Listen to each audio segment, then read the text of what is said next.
I'm going to share some ideas with you today about art and media, how it can change the world, and your role in that change. If you look at the men behind me, depending on your background and the situation in which you encountered these men, we would all have very different perceptions of each one of them. Now, a large part of our perceptions of these men would have to do with the images and stories we've consumed throughout our lifetime. Now, this is especially interesting for me because all these men are me.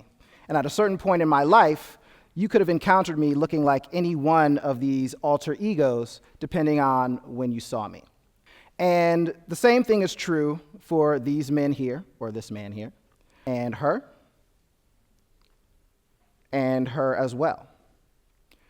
We're entering a point in time where media is defining who we are. It's defining who we are to people who don't know us, who don't meet us, and have in-depth interactions with us on a regular basis. And it's also defining who we are to other people.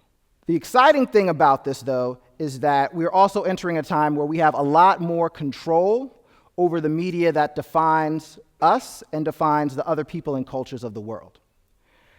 We're entering a time where we're all media makers. We're all taking on the power and the agency to create media in profound ways. I mean, that's basically what we're all doing here at TED today. We're creating media to provoke human thought in a sophisticated and challenging way. So I feel like we all have the responsibility as media makers to create things that challenge us to think in a more sophisticated fashion and can help us evolve in our thinking, which I think is a major step in human evolution.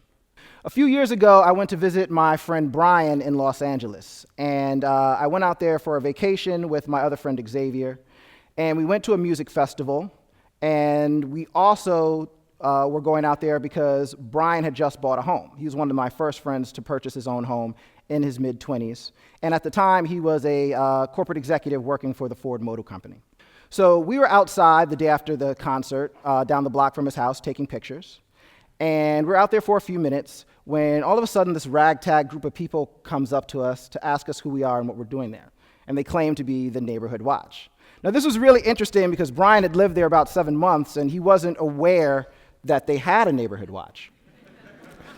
So after we dealt with the Neighborhood Watch and they went away, a few minutes later, the first police car showed up.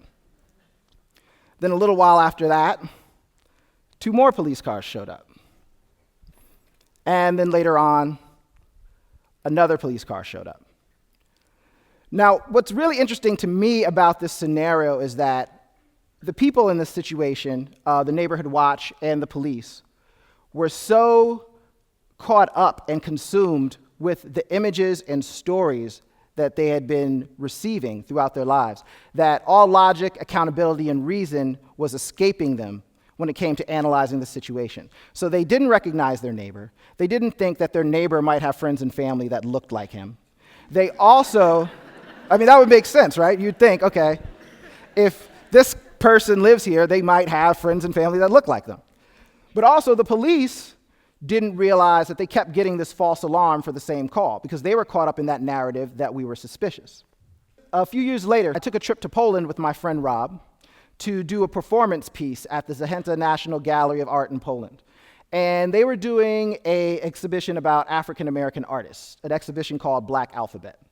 So we went over there to do a performance piece, and then there was a variety of fine art installations within the museum. So we performed with a DJ and a jazz saxophone player. And the performance went really well. It was a huge success, actually. Everyone seemed to enjoy it. And then afterwards, we were invited to go hang out with some of the Polish artists and the curators of the exhibition. So we went out to some clubs in Warsaw and to some bars, and we had a really, really fabulous time. It was fun. So we had a really good time. Then later on in the evening, one of the people we were with was like, oh, you know, I want to take you guys to this hip-hop club we have here. So I was like, yeah, cool. I've never been to a hip-hop club in Warsaw. Let's go check it out. So we go to this club that's called Harlem. And we walk in. I thought that was like a really good name for the club. I was like, yeah, this is sweet. My friend Rob, he was from Cali. He wasn't as impressed. I was like, yeah, Harlem. So we go into the club, and it was one of the most surreal experiences I've ever had, because we walked in there, and there's all these huge posters all over the wall of all these different black men, really. There's, mostly MCs, rappers, and ball players. So there's all these huge posters of all these black men. Well, all these black men and Eminem are all over the walls. And what was crazy about it is, like, me and my buddy Rob are like the only two black people in there. So, like, we walked in, and it was like walking into like a shrine of worship as like the hero, which sounds nice, but it really turned out to be pretty weird and awkward. It was like everyone wanted to talk to us, everyone wanted to buy us drinks, all the girls wanted to dance with us, and it was kind of like that flip side of like that adolescent male fantasy of being surrounded by women, but it was so bizarre that it became weird and awkward. And in this case, too, people were so influenced by the media that they were consuming that they were interacting with us in a way that didn't really relate to who we were. So, how do we all deal with this issue? And it's not necessarily an issue, but it's something that we're all dealing with as humans. How can we make this something that benefits the world?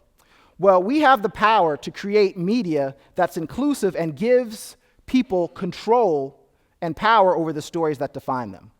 This is a project I've been working on for several years called Got the Power, Boomboxes, and Community Soundtracks. And what I do with this project is I create a series of site-specific sculptures constructed out of boomboxes at different sites throughout the country, hopefully throughout the world eventually.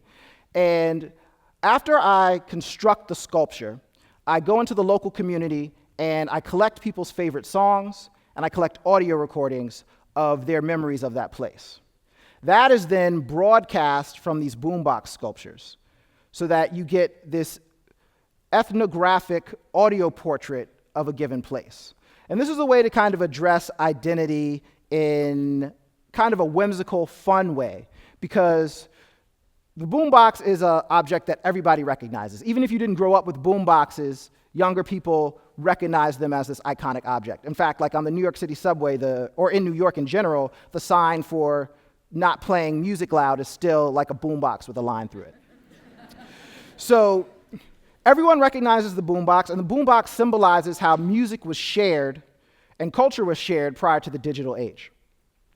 So I create these sculptures, and then these broadcasts, these mixtapes that I make, tell you about the local community. And it's kind of a fun, whimsical way to go about doing this. Another project I've been involved with for several years is a project called Question Bridge Black Males. And this is a collaborative project that I've worked on with my fellow artists, Hank Willis-Thomas, Kamal Sinclair, and Chris Johnson. Our post-production producer is Will Sylvester, and another one of our post-production people is a woman by the name of Rosa White.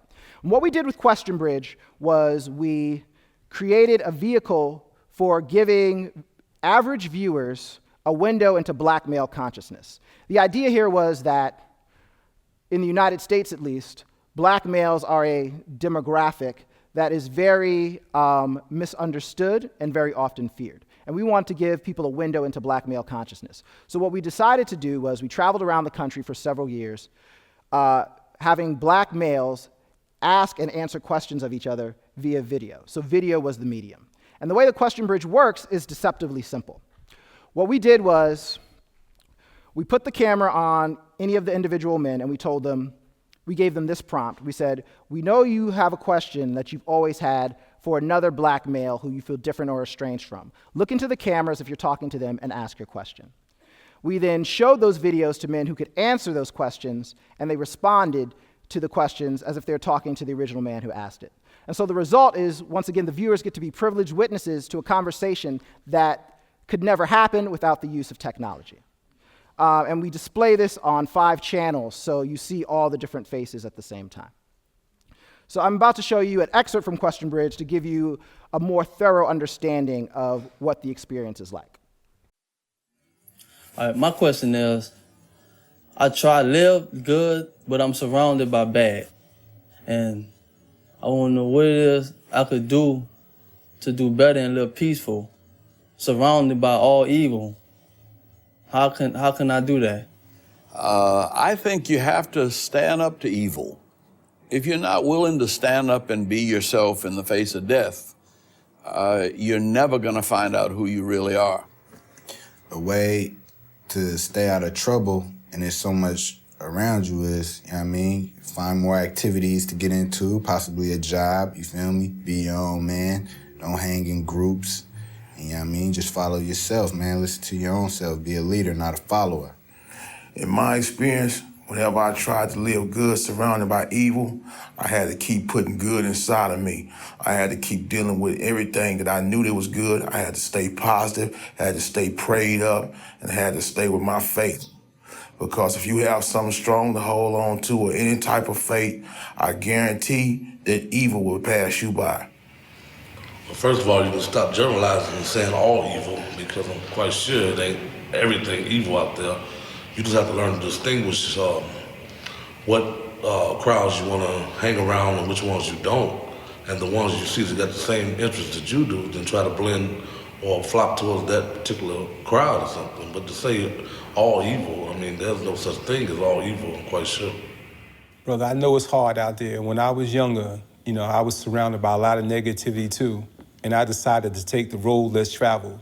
I separated myself from a lot of negativity. I dropped a lot of my negative ways. I took myself out of the community. You know, I got away from the concrete, went out to the ocean. You know, went to the library, went to museums. So there's a way, brother. I know it's hard out there. You know, the difficulties are everywhere. What I had to do, I had to change it. You know, we always taught proper education always correct errors. So when I saw brothers that were negative on the street corner, I tried to encourage them. So I took a negative and made it a positive. So a lot of those things that I didn't like around me, I used my love for my people to kind of like change things, and I did. And I was very fortunate. So I hope that you all will join me in this continued process of being thoughtful about the media we consume and making sure that we give each other all agency in the media we create so that we can create things that truly have a profound effect on our consciousness and our understanding for our fellow human beings. Thank you very much for your time.